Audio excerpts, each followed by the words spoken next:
Ladies and gentlemen, let's carry on this, what I find fascinating, quite, intellectually stimulating and urgent discussion. My name is Larissa Lutsevich. I am the head of Ukraine Forum and Deputy Director of Russia and Eurasia.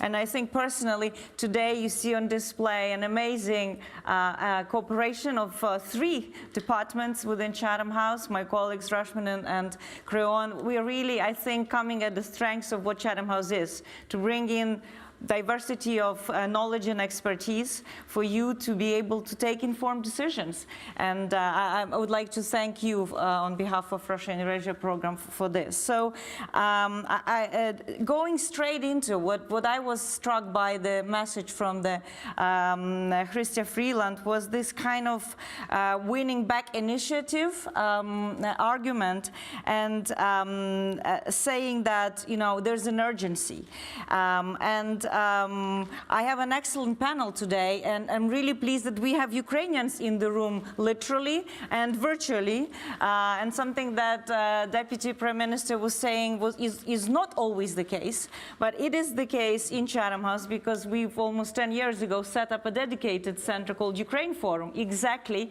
to amplify the voices from Ukraine and to recognize and research Ukraine's own agency. And I think Ukraine is, in this particular case, with regards to holding an aggressor accountable, making sure that international law is respected, is taking initiative, and we'll discuss that. And I'll introduce briefly the panel in the order that I will be having a conversation with, and you will be asking questions. So right next to me is Erkki Kodar from Estonia. He is the Estonian Undersecretary for Legal and Consular Affairs. Welcome. Next to him is Tetiana Khutor, who is from Ukraine. She is a chair of the Institute of Legislative Ideas, and also she has an extensive experience working with the Ukrainian Parliament, Verkhovna Rada, at the Civic Council of Expertise with the Committee of Preventing and Combating Corruption. So Tetiana flew all the way from New York, I believe, today, so Washington. So that was not an easy journey, but thanks for being with us. Then on the screen we have Zahar Tropin, who wished he could be with us in London, and I hope we can remedy that soon. He is an advisor to the Minister of Justice of Ukraine. He's an experienced international lawyer. He is teaching at the Institute of International Relations, and Zahar is the member of Ukrainian Association of International Law, so welcome, Zahar, to you. Next to Tetiana is Tim Ash, our own associate fellow, but also representative of the private sector. He is a senior sovereign strategist at the RBC Blue Bay Asset Management here in London. And last but not least, joined us also is David Jackson. David is senior advisor at the U4 Anti-Corruption Resource Center. We worked with David jointly almost now 3 years ago when we first started having conversations about reconstruction and rebuilding of Ukraine in Lugano. And one of our associate fellows co-authored a paper looking at the integrity of reconstruction. So you can see why we have this collection of people here. And I'll go straight away to Erkki from representing Estonia, the country that clearly took an initiative because it invests around 2% of its own GDP. It's #1 in the share of investment in Ukraine's defense and support in the world, followed by Latvia, and then there's Denmark actually picking up, and Finland. But UK compared to that is 0.31% of its GDP. So you could see who is walking the talk in a way. So over to you, Erkki. I would like to ask you, what would reassure also you, countries in the, NATO's eastern flank, what kind of initiative you see specifically on this, making Russia pay for its violation of international law and compensations for Ukraine? Thank you. Of course, the old truth is that small nations always do things by per capita calculations, and that's where we get to the forefront. But of course, there's no discussion that we are walking the walk and talking the talk at the same time. In international relations, of course, where you stand really depends on where you sit. And of course, we sit right next to our aggressive and also a genocidal repeat offender.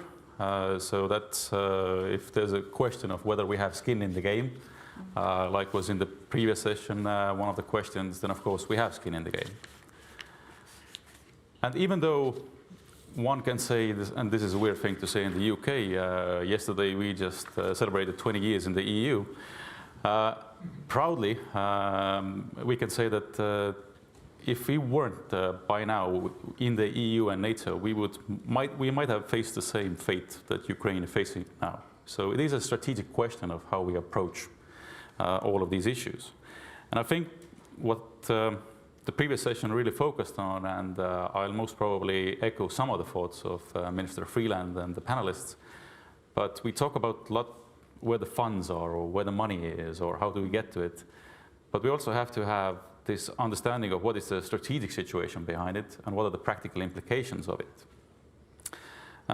So I'll take around 8 minutes in my introductory remarks to kind of set the scene of how Estonia views this and where we are heading and how we see that, how it is more of a larger context issue as well.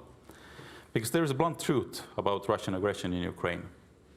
This is where a permanent member of the UN Security Council is waging war, aggressive war against a neighbor for over a decade now. And this Russian aggression has been deemed by the UN General Assembly in overwhelming majority as aggression. And at the same time, we are in the third year of very high intensity war. And I use the term we in full knowledge because it is not a war waged against Ukraine. The main aim is to redraw the European security architecture to the detriment of all of us in this room. And actually even to go further by way of restructuring the international legal order to Russia's interest. And in Russia's thinking, they are at war with the West. Make no mistake about it. They are not at war with only Ukraine. They're with most of the West. The question, which is the strategic one, is are we willing to accept that we are at war with Russia? Even though at this stage it is waged against us by other means. You can also see what's happening with the different hybrid operations in Germany, here in the UK, Estonia, Latvia, Finland, anywhere in Europe. And also, let's be blunt. Collectively, we have waxed and waned in our support for Ukraine. And even though we have put enormous pressure on Putin, so that only remaining cornerstone of his theory of victory is that time is on his side. We need to prove this argument wrong. That is why we attach high importance to the policies that communicate the continuity of our strategic cause, economic, military, political support of Ukraine with the aim of Russia's defeat and Ukraine's win. And this is actually where the frozen assets really come into the play. The way this war ends will determine the type of peace that we will have. We have to be more steadfast in our responses against all aggressors who undermine the international rules-based order, and to take action to deter Russia and others as to show that this is not acceptable. There are consequences for those who breach our common norms of behavior. Our strategy so far has been to raise the price of aggression through sanctions, isolating Russia in international forums, on organizations, and to explore avenues of accountability for atrocity crimes as well as the crime of aggression. Nevertheless, there is no question that Russia's aggression is also a basis for their accountability for the damages that they have caused and are causing in Ukraine. Their actions are brutal and a blatant challenge against the United Nations Charter and the rules-based order as a whole. Russia must be held accountable for the gravely undermining territorial integrity, sovereignty, self-determination, and inviolability of borders. And these are the principles that underpin the international order. And our common determination is to raise the cost of aggression, help Ukraine win the war, not just that Ukraine mustn't lose, Ukraine must win this war, and rebuild the country, and hence we must find a solution for the use of Russia's own assets to compensate for the damages caused, because they already have this obligation under international law. And we also have to act now to deter Russia and other actors in the future, like was previously mentioned as well. The general framework that was discussed in the previous session applies well in the case of Ukraine. We have been successful in finding new and innovative ways to use frozen assets by way of windfall profits. Now we are discussing the windfall plus mechanism. We are making good headway in this. But let's be honest, if Ukraine's cost of rebuilding is somewhere between €500 billion and €1 trillion, then windfalls are not just going to cut it. At the same time, Russia has an outstanding legal obligation to compensate for the damages and as a repeat offender under international law, we know it has no history of providing such compensation. Therefore, we are in a legal, political, economical, and even a moral conundrum of how to proceed. But there's hope. The UN General Assembly and also the Parliamentary Assembly of the Council of Europe have already called upon Russia to compensate all the damages caused by its aggression. And of course, the latter has shown no willingness to do so. The G7 has emphasized, like we have heard today as well, that Russia's assets will remain immobilized until Russia pays for the damages. And the General Assembly of the UN has also recognized the need for establishment of an international mechanism for the restoration of damages, loss, or injury caused by Russia's aggression. And the Council of Europe, curiously, is taking concrete steps in establishing a compensation mechanism with the register of damages already set up and operational. There are also good... Start wrapping up. Yeah. But in the case, we have to always balance what are the different risks of how we proceed. And these risks are really at the forefront, that we have talked about today as well. And we have to factor these into our decision making. One of the things that we always hear is that we are destabilizing the currencies of the G7. But countering is to the fact that we have already frozen those assets almost for 3 years in the future. The destabilizing effects have not materialized. If all the major reserve currencies decide to use Russian assets together, there are no adverse consequences because no credible and viable alternatives exist, actually. Secondly, they say that Russia would confiscate their nationalized Western property. As we have heard, they're already doing this. And that's 20 years ago how Shell and BP felt when that happened. It is a modus operandi of Russia. And of course, the case of state immunity, which really hasn't been touched upon today, which is an important principle in our day-to-day dealings as states. Nevertheless, Russia has international legal obligation to make full compensation in Ukraine.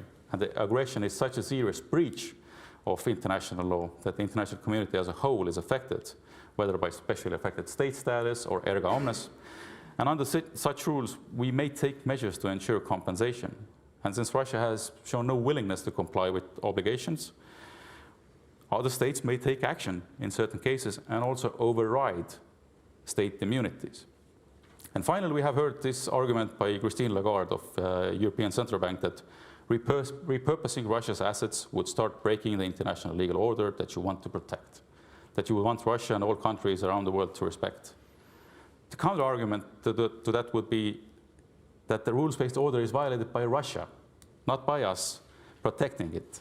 It is a significant threat to the international order if aggression is left unpunished, and it would also show that deterrence has failed, coming to what is the deterrent effect. Now, on the contrary, as Professor Lawrence Tribe has said, using Russian assets will strengthen the international norm against aggression and discourage countries from violating that norm in the future. So in conclusion, there are always legal arguments for and against in these types of situations. It always boils down to the political will. Are we prepared to act to support our principles and our way of life when our values are challenged? Support for Ukraine is not a charity, it is an investment into international peace and security, and our bold step is necessary to uphold the fundamental obligation of international law and human rights. We must be brave to take decisions that help Ukraine win, but also to understand that there's a larger picture behind it, to stand up for international law and our own security, because this is also a question of our Western security. We must be able to face the moral question as well. If we are worried about foreign reserves going elsewhere when our core values are challenged, then maybe we have a systemic problem in our economic system that needs to be addressed, because that understanding deters us from acting in accordance with our own values. So thank you. Thank you. Thank you. Very, very powerful, outline. And I think you covered everything, in a way of discussion that we had in the previous sessions and contributors. And I would like now to bring in Zahar.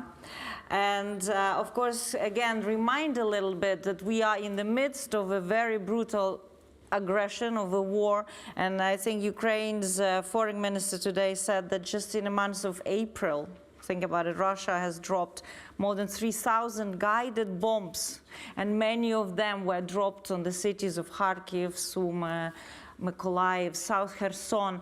I mean, the damage is horrific, and more than 600 civilians died in just 1 month of March. So the escalation is going up the ladder. Russia is escalating. It's not de-escalating. It's not showing any signs that it is looking for a peace deal.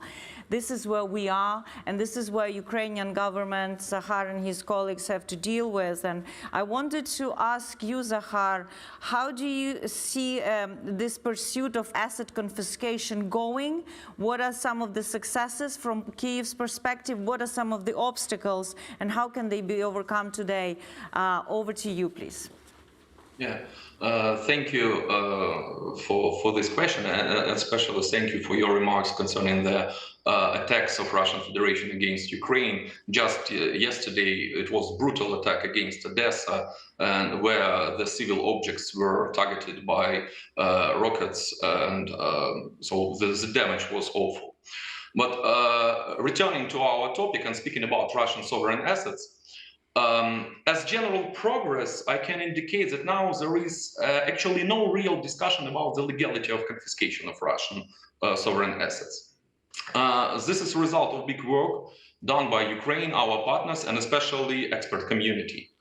I remind you that initially there were a lot of talks that it is illegal to confiscate sovereign assets at all.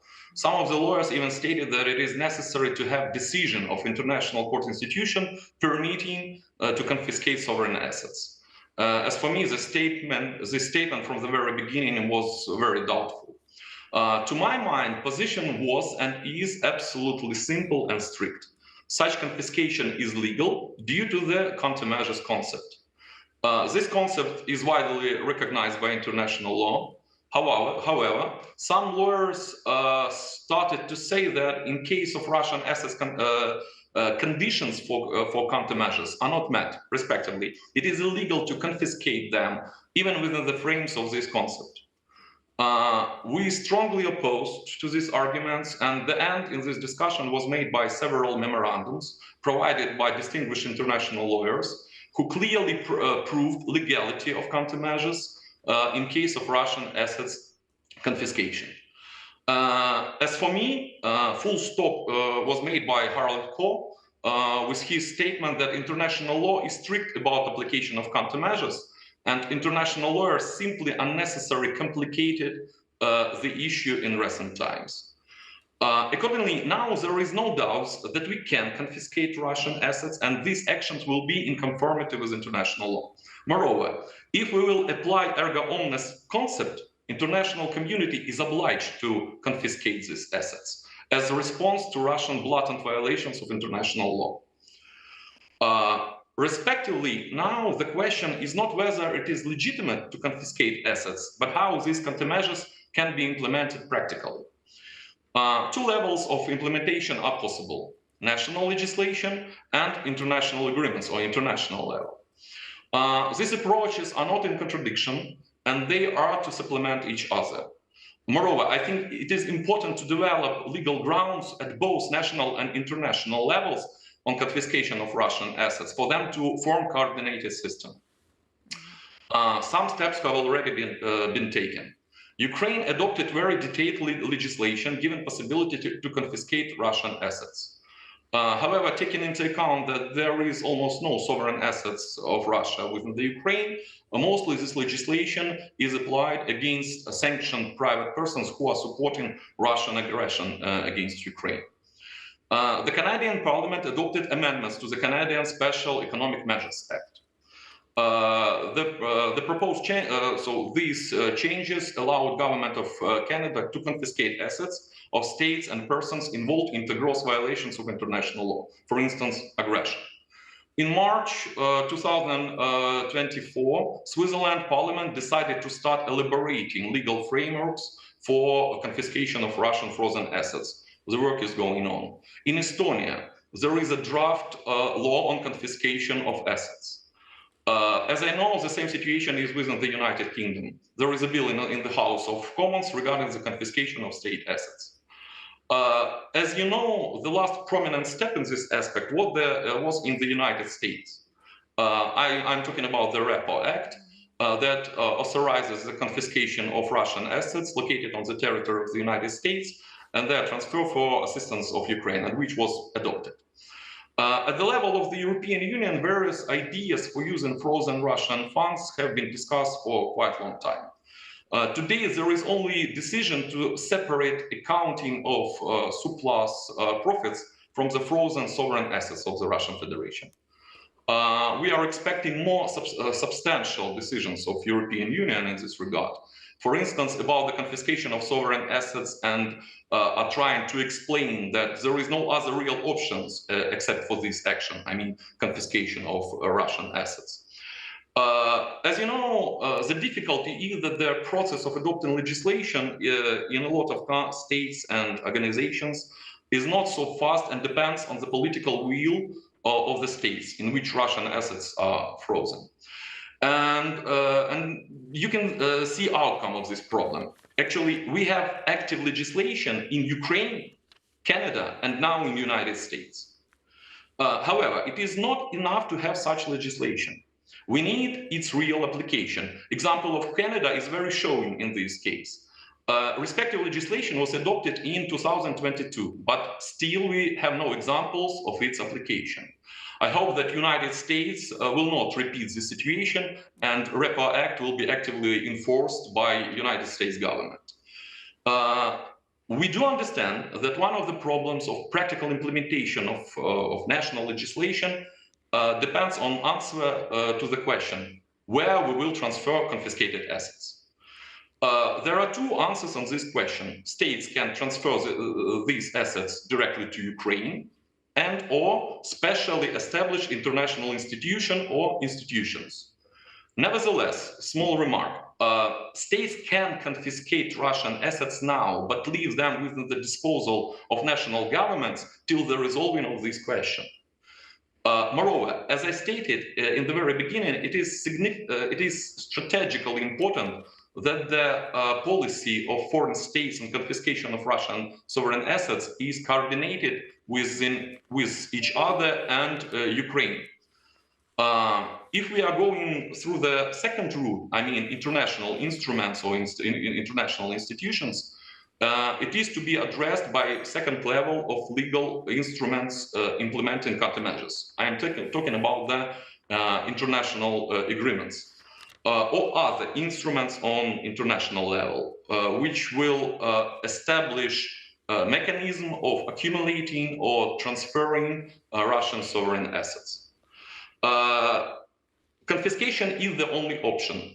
Even those discussions about collateralization or securitization of Russian assets cannot be done without confiscation, at least from the legal standpoint.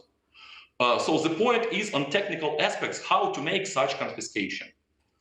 And here we come to a very interesting situation. When we are talking with law guys on this issue, they are, and actually we hear that there is no legal concerns, but there are a lot of political and economic threats. When we are talking with political and financial guys,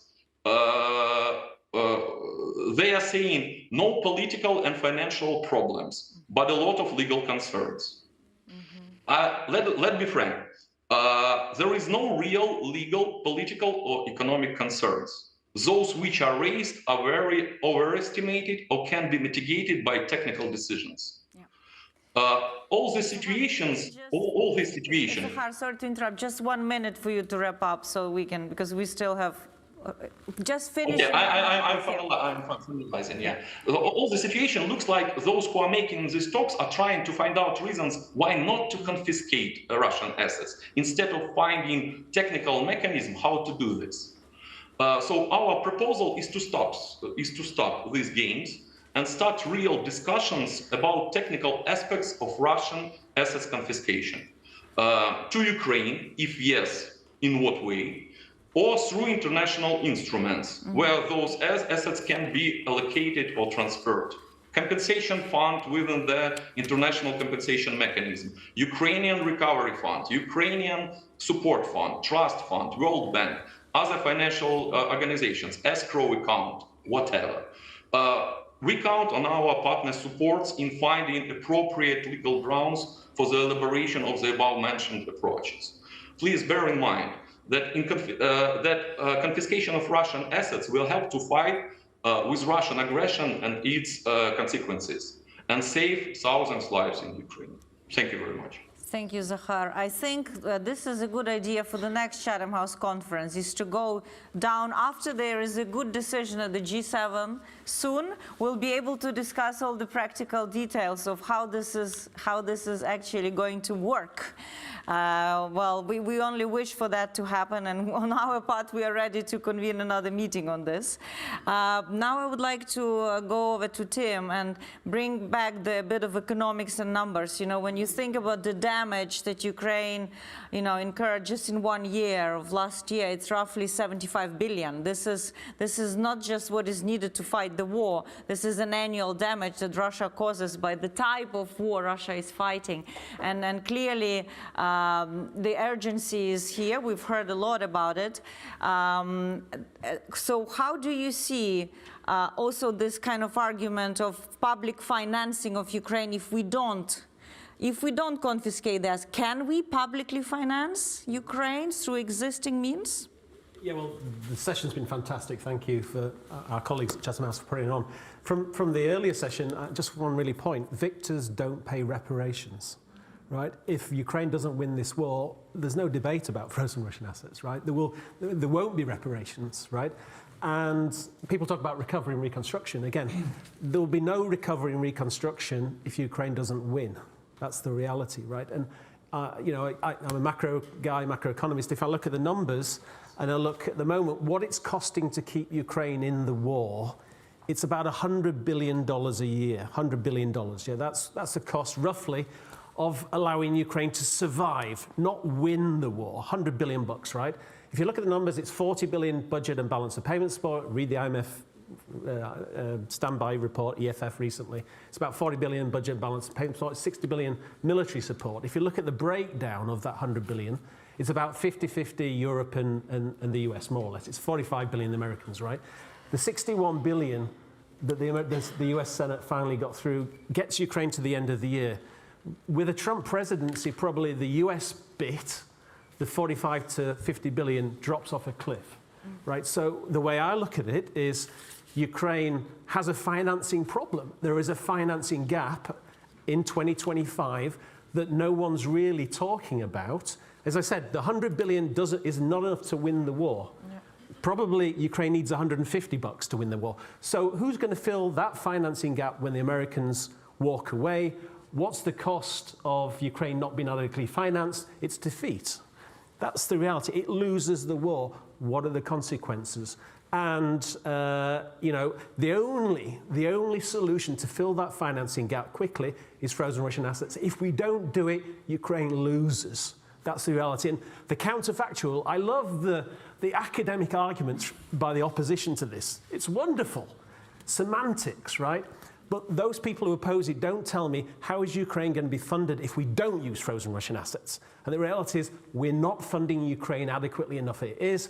The US money falls off a cliff. And what do we need to fund Ukraine to win? That's the reality, right? And interestingly, the other angle here is a burden sharing argument and who pays for this, which I found extraordinary that no one's talking about. I'm amazed journalists don't talk about this, right? The reality is we have $330 billion of Russian taxpayer money in Western bank accounts in cash. You know, we can talk about the Central Bank of Russia, it's Russian taxpayer money.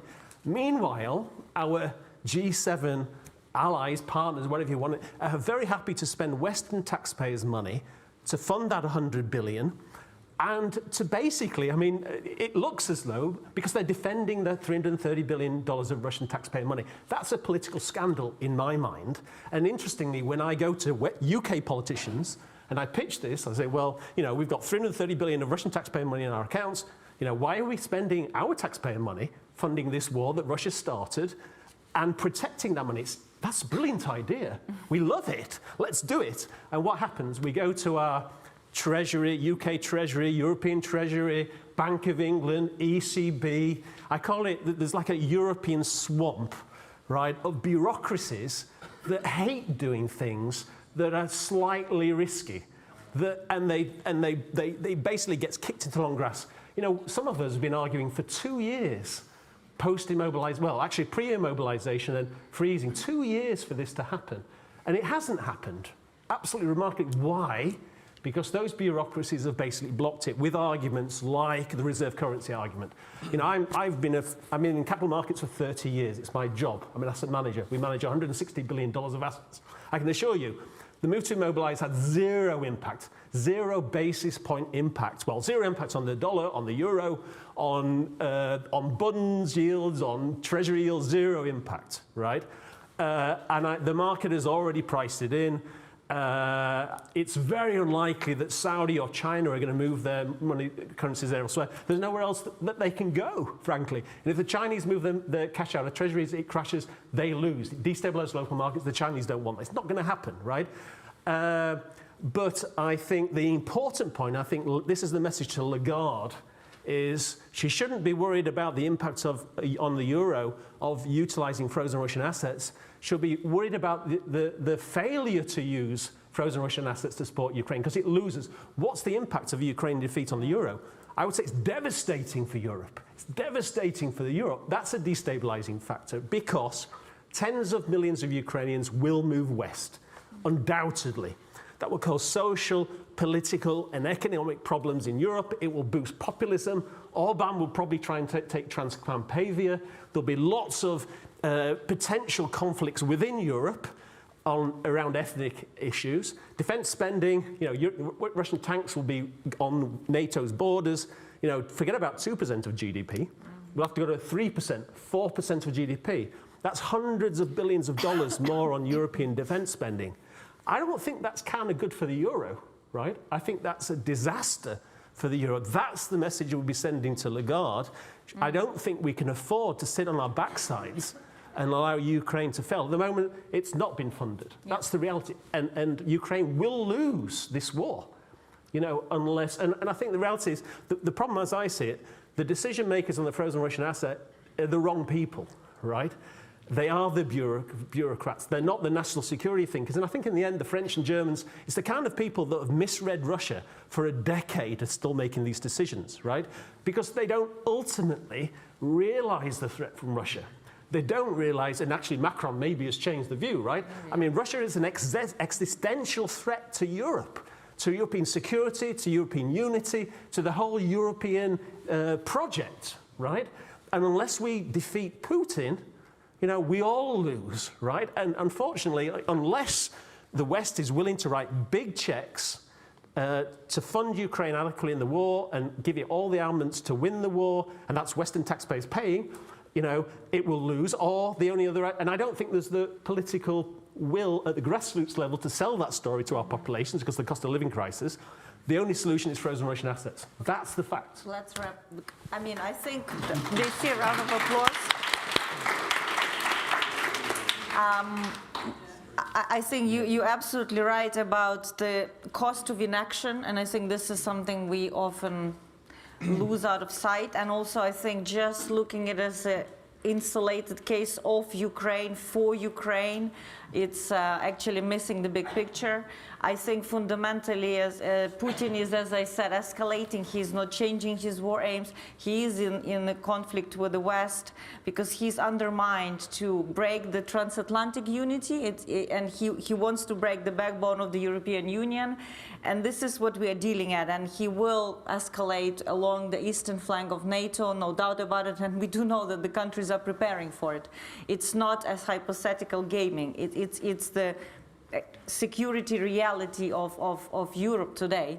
And I would like now to bring in Tetiana Khutor, who represents a very powerful Ukrainian civil society, a community that from day one is mobilized to defend Ukraine in different ways, from volunteering and supporting the armed forces to actually working intellectually, legally abroad with a big advocacy campaign to make Russia pay. So I would like to maybe, Tetiana, ask you how Ukrainian civil society is preparing for the moment when also the funds will come to Ukraine. I think it's a bit like the question of if, when, then if now at this point. And how do we ensure that, that there is, what is the vehicle Is this the EU facility? Is this the dedicated trust fund? How would you see it best, helping Ukraine now during the war, later on? What is the conversation in your community? Mm-hmm. Thank you. Thank you for having me here. Thank you for this wonderful question. It's a great remark that we have to put when instead of if we are talking about the confiscation of Russian assets. So as Tim has said, it's super important. We have to understand that there is no other option than confiscation of Russian assets, the full bank of Russian assets. Why? Of course, there is another option. But if we stay on the position, when we want Ukraine to maintain the defense, to curb the depopulation, and to make Russia at least think about to stop the war, we have to confiscate the Russian assets as soon as possible. So, thinking about the ways how we can use it, there is many ways how we can use how we can confiscate Russian assets or use Russian assets, and there is many ways where we can transfer it and how we can what options we have to propose to use these assets in Ukraine. But there is 3 important key points here. So first one, the amount of money that we can expect to get. So it really matters. The second thing is when we get this money, because all this serious talk started maybe 1 year ago, and still we are here still talking about all these issues. So it's important to have this answer on when we get them. And third one is we have to understand how sustainable is the support from our allies in different directions. Because if we understand that our allies will help us with the defense, that means that we can repurpose these assets for example, compensation fund, international compensation fund, or maybe for rapid recovery. If we do not have the answers on these 3 main questions, we cannot just answer and understand how we can use these assets. Because if we get 3 billion euros or dollars per year, it's one story. But if we just can get 30 or 50 billions per year, it's totally another story. So I will divide this possible needs that we can cover with the confiscation assets for 2 groups. First one is urgent needs, and the second one is strategic needs. Talking about the urgent needs, of course, there's 3 of them there. First is defense needs. Without defense, without covering defense needs, there is no need to talk about anything other, because there would be no Ukraine, no Ukrainians on this territory. So just we have to start from defense needs. The second one is restoring the energy grid.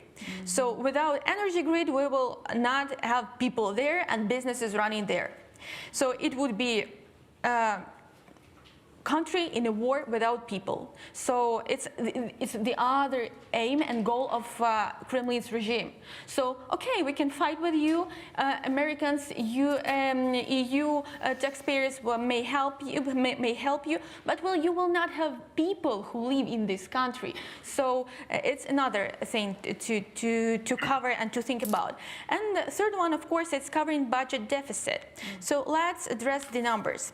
The defense needs. Ukraine's budget for 2024 allocates nearly $40 billion for the defense need. So, but if we compare it to Russian defense budget, it's 3 times less than Russian defense budget. If we want to have results, we have to increase our budget, but we do not have money for that. That's why we need this Russian money to use it to defend ourselves. So, of course, US aid slightly balanced this situation, but it's only in this year for the next 1 year. But we have to think ahead what we're going to do in a year.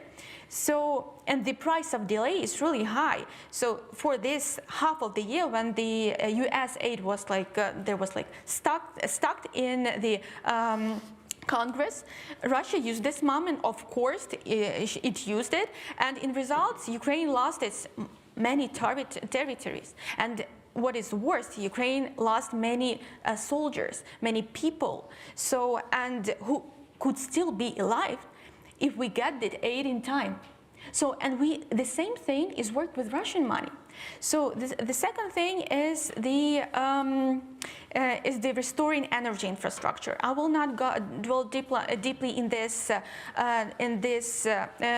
point, but it's one of the most critical one within all the rapid reconstruction needs that we have now. The cost of rapid reconstruction for this year is $15 billion. $15 billion. So, and why the energy grid is so important.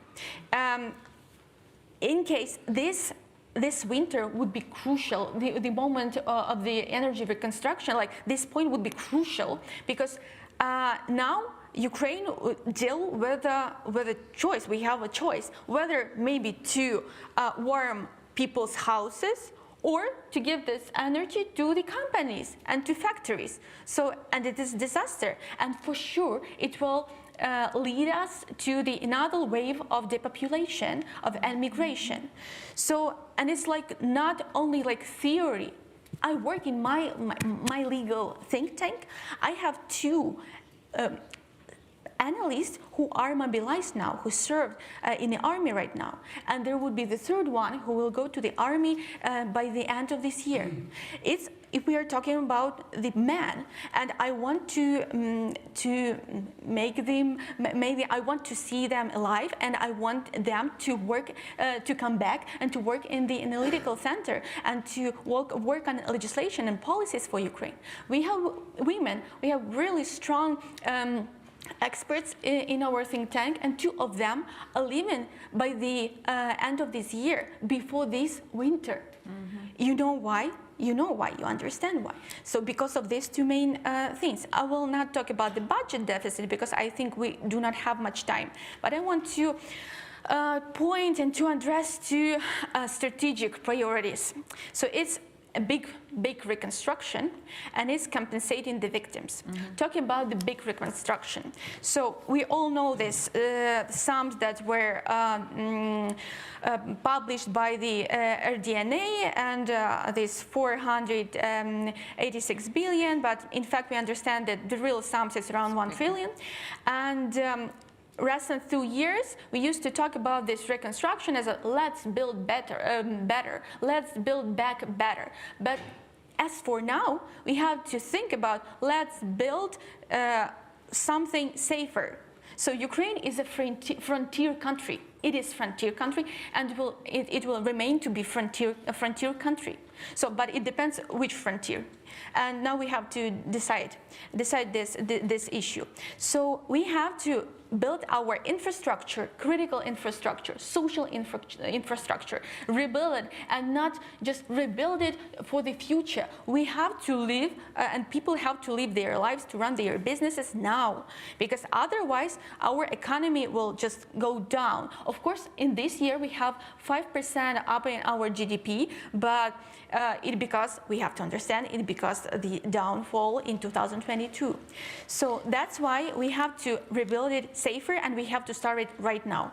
And talking about the compensation. The last point, yes, compensations. So in Ukraine we have a national level of compensation. There is like around 10 relief measures, and one of them is, I think the most popular one is e-recovery, for the e-reconstruction. People who lost their homes, they can apply for this e-reconstruction. But what's important here, they can get a maximum $5,000. So what can you do for $5,000 if you lost home, if you lost your house? So Institute of Legislative Ideas, together with Ukrainian Helsinki Human Rights, we just developed, we had get an analysis and we presented, and what we saw, in fact, Ukrainian national reparation, it's not like reparation, but compensation instruments, not covering the whole sum. They're not covering like all the damage. One story, it's a real story. So the old woman in the south of Ukraine. The missile got in her house, and the house was without the roof. So due to this national compensation program, she got the materials to slate the roof, but she still doesn't have money for work, just to put it, to slate it. Yeah. So in fact, now talking about the rule of law. So when you're talking about rule of law, don't think about oligarchs, about Russian businesses, about businesses who may lose money because of confiscation. Think about this old woman who live in the east or south. They're like thousands of such an old woman without home and without the roof and without money to reconstruct it. So think about it. And the last point. So Ukraine is trying to do everything it can, but of course, because of the lack of the hole in the budget, it cannot cover all the damages and compensate the damage to everyone. That's why we have to think about the international compensation mechanism and international compensation fund that will cover all the claims that will be filled to the International Register of Damages. As for today, only first category has been launched, and it's a category regarding this the housing, the people's housing. So there's around 1,500 claims has already been filled to this register. But we have to understand that the expected number of these claims is at least 300,000. Yeah. So, and we have to think how we will just make it compensated. And this register, so I'm finishing. Let's just, I'm sure people will come back to these questions, and it's under the Council of Europe, and the secretariats are starting now opening. We can discuss it. But I think you pointed out by all these different categories that the question whether there is actually a comprehensive strategy to fund Ukraine's, victory. This is the question, because we are patching in like this roof of the old lady, here, there, from crisis to crisis. Perhaps something that we should put all these pieces together and say, what is the comprehensive strategy to finance Kiev, to finance, if it's so critical and existentially important for Europe. But thanks for bringing a lot of more issues to it. And now I'd like to turn into David, because obviously Ukraine has already started doing it domestically. Like Zahar mentioned, that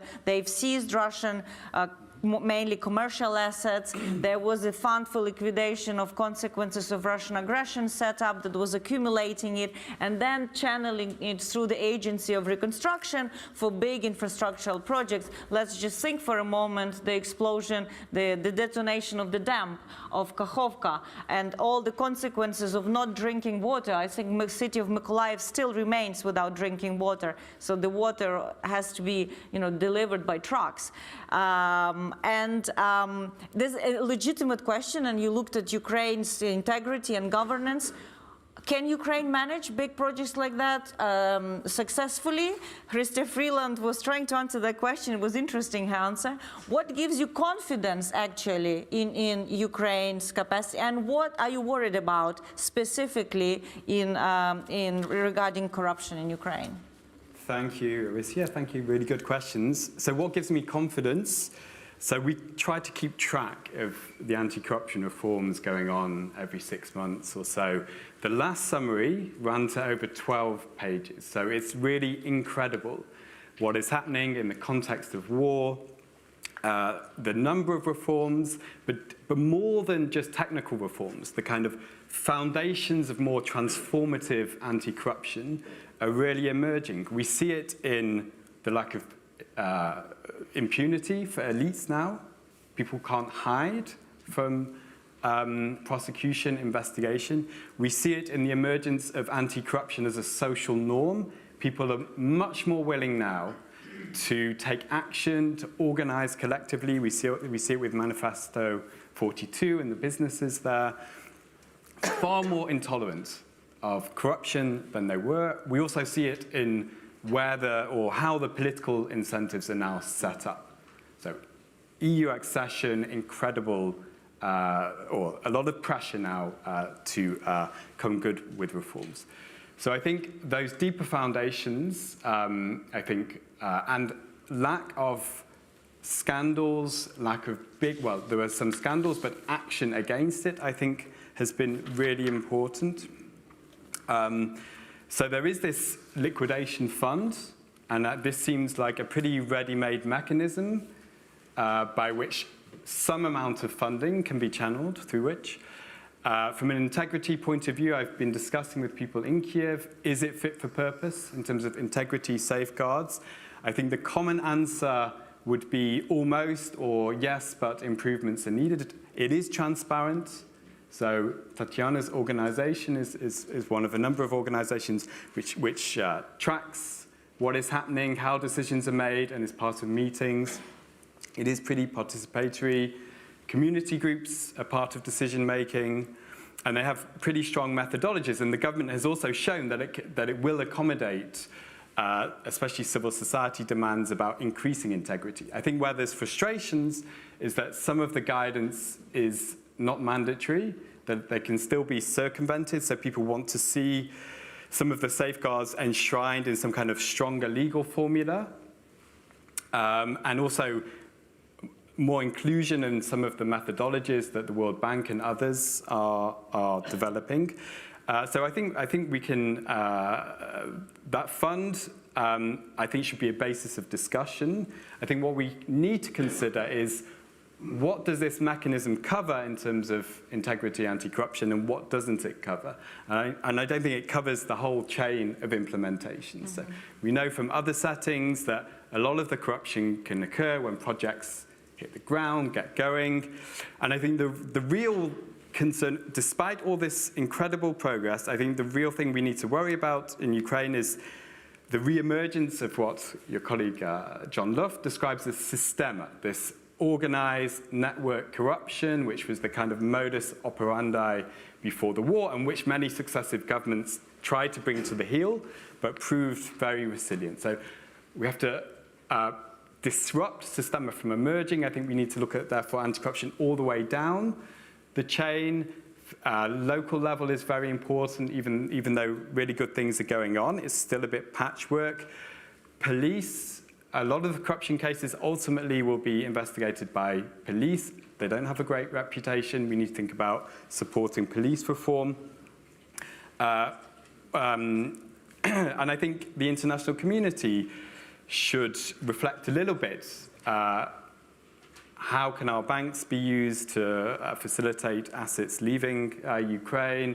And also, private sector will be involved in reconstruction, which is a really good thing, but we have to ensure that they're held to really high standards of integrity. Yeah.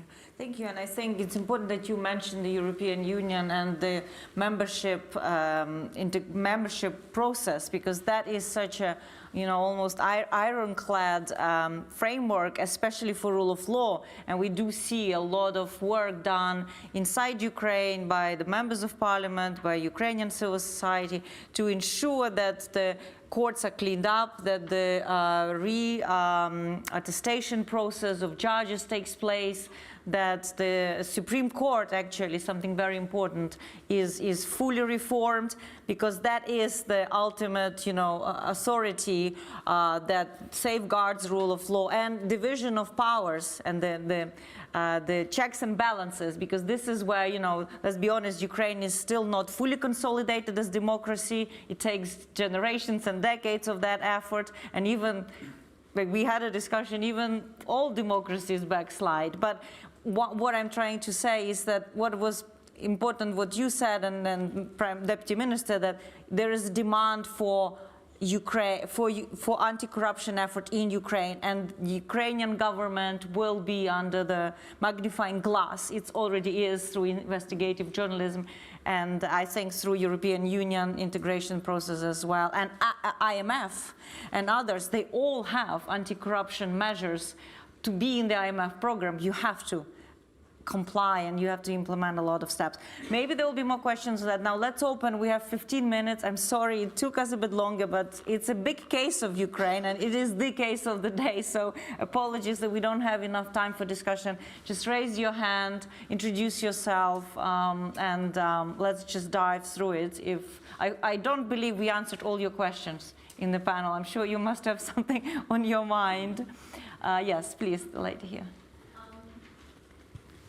Given that we are in the UK... Could you please introduce yourself? Sorry. I'm Nicole Pichet from the Parliamentary Human Rights Group at the UK House of the Parliament.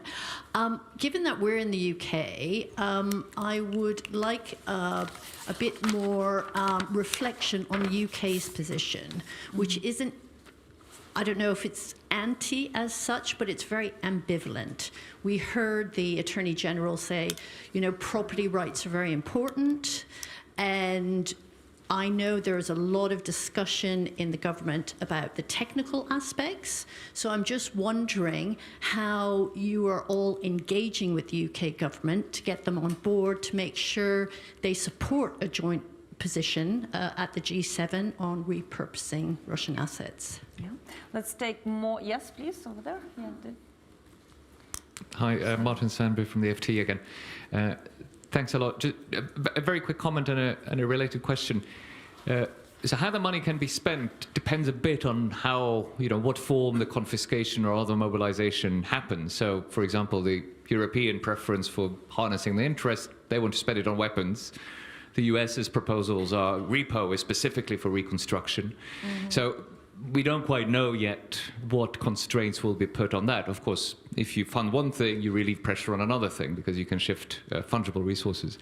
But with that background, there's already been, if not a lot of work, then a lot of talk about how to manage reconstruction from the, what was it, the conference in Switzerland, I forget which Swiss Ukraine village. Recovery Conference. Yes, the Ukraine Recovery Conference, several editions.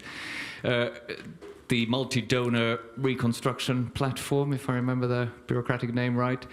We've been talking about this for a long time, so I just want the panelists' view on how fit for purpose that work is. You know, is there by now a structure, as opposed to simply words on paper, that this money could be plugged into if necessary, or has it all been talk and we don't really have any kind of structure in place yet?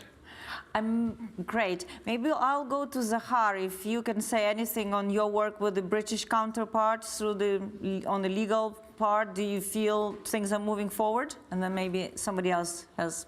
Yes, go ahead. I think that my colleagues will help me with this, but actually we do work with United Kingdom colleagues, especially speaking about lawyers and actually the lawyer support, also financial support, I mean expertise on financial issues. But of course, this is mostly of general recommendations and expertise. And as I mentioned, it helps us to overcome this general struggle against legality of seizure of Russian assets. But as I know, as I understand, the question is about the work internally within the United Kingdom. On this issue, we are relying, of course, on our official channels, but and I would like to take an opportunity and ask United Kingdom expertise authorities to help us to actually to propose our ideas and our position within the United Kingdom official authorities. Okay. To be some kind of our ambassadors in this respect. I've seen you raising a hand. We on have, the UK.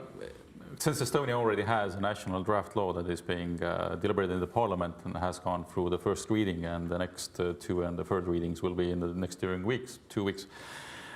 We have shared our own legislation as well with the UK and other partners within the EU and across the Atlantic. But just to add, this hurdle of legislation, it is a tough issue. That's why it takes time. This Estonian proposal was in the works for over a year and a half, because it's not easy. You have to take into account European law, which under the sanctions have been levied, under which the assets have been frozen. You have the international law that you have to mix into it. You have to mix into your domestic law, as well as into your constitutional requirements. It is tough as hell. I haven't done anything more difficult in my career so far. It takes time. We made like 2 drafts that we just pushed into the bin because I understood that it wasn't constitutional enough. It is tremendously difficult, and that's why it takes time. But legality is important for our societies and our democracies, because we, instead of Russia, we have to adhere by the rule of law. We have to do our things by the rule of law. We have to use the legal requirements and the legal possibilities that we have, but we also have to be brave enough to use new challenges and new viewpoints on this. And on reconstruction and damages that Martin asked, the system isn't really in place yet for the full reconstruction, let's say the Marshall Plan of Ukraine. But it is getting there, and I think by the end of this year it might get much more feet on the ground. I'm hopeful for that. Yeah, just do something unconventional, because I know Tetiana is here, who was actually helping to draft the first draft of the bill in the UK that went through the first reading. Can you just briefly say what is really happening in the chambers here? Why is the second reading? I was also involved in the group that advises at our Attorney General, so I won't be going into the detail of that legal advice because clearly that's confidential. In terms of the bill, the bill is public and it's been introduced by Chris Bryant in Parliament. It was a private member's bill, it wasn't picked up. What we were focusing on at the time, that was introduced in February 23, so that was the very first legislation of its kind. We were focusing on 2 things. First, making sure that there is transparency as to where the assets are located, who holds them, because still we don't have that transparency here in the UK. And secondly, the legal way of confiscation. And of course, we are talking about state assets. We looked into private assets, and I agree that's the Estonian legislation, and that is incredibly complicated. And in the end, we abandoned that part of the bill. It was drafted, but we didn't feel it was strong enough to be introduced to Parliament. In terms of state assets, the key issue was to make sure that sovereignty wasn't raised as an issue, and that, of course, meant that we had to introduce it as an executive action. And the question was, and the same in Canada, there's a question of, well, how can we ensure that the rule of law and procedure is still complied with, where the executive has this power effectively to confiscate. Thank you very much for bringing it up. Tim. Yeah, in answer to the question about UK government, I wonder if anyone from UK Treasury is in the room. I'm afraid that says it all, frankly. We have an event on seizure of sovereign assets. In London. They don't have to travel far. Why is no one from UK Treasury here, frankly? It's a disgrace. I think it partly reflects the state of the UK post-Brexit and our institutional capability. I see that, across government on many areas. It's really unfortunate, but that's the fact. So it's this idea that, politicians, the interaction we've had with UK parliamentarians has been really positive. They want to do it, they want to get on board, and then it somehow gets into this bureaucratic swamp and it kind of disappears. Yeah. So that's that. And the answer, the question... Martin, on reconstruction. Reconstruction, interest as well is interesting. I think the Europeans, basically the interest return, as was mentioned already on Treasury, what they're invested in, it's 5 to 8 billion probably a year max.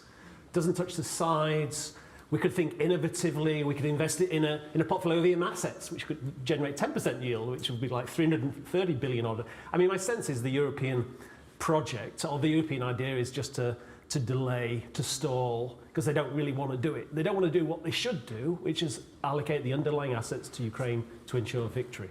That's the reality. Yeah. So I think it's a big fudge, and unfortunately, and on reconstruction and recovery, that's kind of encouraging, but it's like 2.5 years later, how many recovery conferences we've had, right? What I argued long ago, I think, Ukraine needs a recovery and reconstruction agency like the EBRD, right? This project of Ukraine's successful recovery should be the most important thing since the end of communism, 89-91. It should be. This should be a project that's, again, existential for Europe. We have to make Ukraine wins the war, wins the peace, because it's the front line for us. Unfortunately, our politicians, no joined-up thinking, no coordination, no big-picture thinking, right? I mean, it's extraordinary. We don't have an agency, right? We created EBRD in '91. I was part of the first EBRD transition report. I wrote part of that, I wrote part of it, right? We created EBRD because this project was so important at the time, right? And it sent such a strong message that we are going to be successful with the transition. And it was incredibly successful. Okay, EU accession was also part of the story. But I think in the end, our guys, our leaders are not really taking this seriously enough. We should have this agency. It should be coordinating donors. It should be managing programming reconstruction. It should be an entity that can borrow on its own behalf. It could be a partner for investors. We've invested in Ukraine for 30 years. Biggest problem, okay, corruption, all that kind of thing. It's finding the right partner, not being screwed around, and then having, when the things go wrong, being able to go to the authorities and say, help us out. This kind of agency, I think, would be a champion for investors, and it would help private investors come to the country. But again, no joined-up thinking. It's like staggering. Right, so another one here, and any other hands? Yes, please. So Nigel here. Eliza, Nigel, raise your hands because they don't see what to give microphone. Yeah, yeah. No, don't shout out. Yes. Excellent panel, thank you. Firstly, Tim. Can you introduce yourself? Yeah, sorry, Nigel Gould-Davis from the International Institute for Strategic Studies. Firstly, Tim, you addressed very directly and compellingly what we might call the Lagardian fear of turbulence. Lagardian trap. That's right, exactly. From drawing upon your profound insider perspective in the financial markets. And at an earlier panel, Tom touched on the same issues in alignment with your views. Now, my question is there a consensus? Is your and Tom's view more widely shared in the financial markets? Are there different views about what the financial consequences, including and particularly for the euro, might be? And secondly, if I can just quickly, for Erki, but also a Ukrainian perspective, so Tetiana and Zahar, it would be helpful. How is the diplomacy of these issues evolving in Europe, in particular among those countries which are both on or close to the front line and also are non-Euro members of the EU?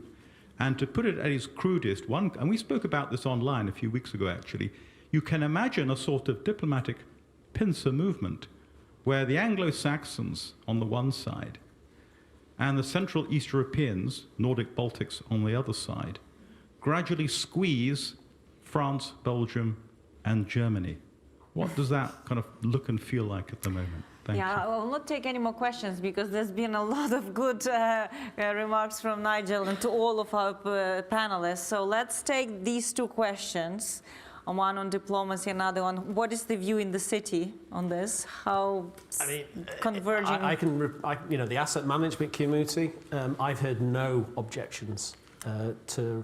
I don't like to use repurposing, right? I've been giving confiscation, immobilized, they're not even frozen, right? Let's be real. They're immobilized Russian assets. We haven't even sanctioned them. They're not even sanctioned assets, right? Yeah. Immobilized Russian assets to Ukraine. I've heard no back push, or push back, I should say. So who is doing the pushback? The banks? I think, again, it's the banks. I don't even think it's the banks. I think Euroclear, let's be honest about it. I mean, again, journalists in the room, even the European project only talks about using the interest, or the taxes on the interest earned on immobilized assets in European distributions from 24. What about the interest and profits earned by Euroclear and Belgium for 22 and 23? They're sitting on them. That's 5 billion euros. Why isn't it already in Ukraine? I mean, that's extraordinary. And they're not, it's not going to be allocated to Ukraine. So, I just think, again, it's this inertia that is stopping this happening. And again, it's quite remarkable. 2 years, 2.5 years, two odd years after the invasion, we're not making progress. And it's not like we have billions in the pipeline. The 6 months we've been stressed, dying and anxious about funds. You can't wait. We could have more of this calm hypothetical conversation under the circumstances of sustained funding, but there is no sustained funding, and 50 billion of EU facilities divided by 4 years.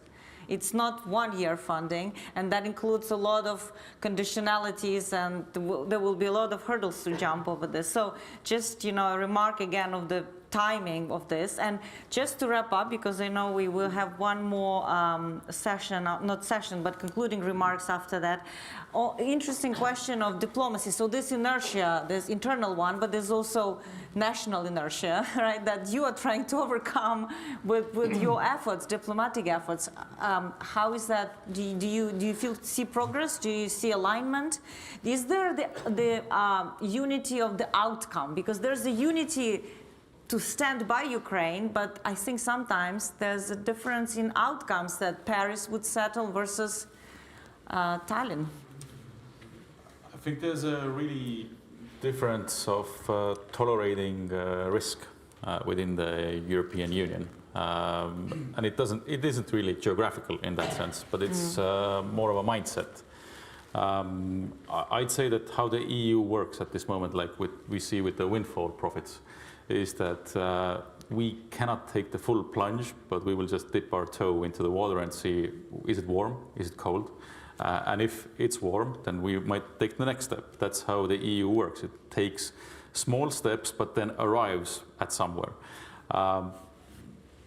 I know that the Estonian and the Baltics, we have done a lot of outreach to European capitals. But what happens in these types of situations is that we might be a little too, let's say, on different ends of spectrum with our positions. For example, Estonia's position on pros and assets and the use differs dramatically from the understanding of Germany in that sense. We actually need somebody coming from maybe outside the Nordic Baltic and more from Central Europe or Western, Southern Europe, kind of break this deadlock that we have in these types of situations. But that hasn't deterred us from our outreach, and we will still continue until, because we know that we're on the right course, and in the end, we will get heard. As Ursula von der Leyen has said, that we should hear the Baltics a little bit more. But I'd say that during these last year and a half, this sentiment has a little bit also settled into somewhere much more relaxed position. Yeah. Right, so ladies and gentlemen, apologies. I wish I could bring more Zahar and Tetiana and David and many of you, but we will have to wrap up this session. So please join me in the round of applause to our speakers.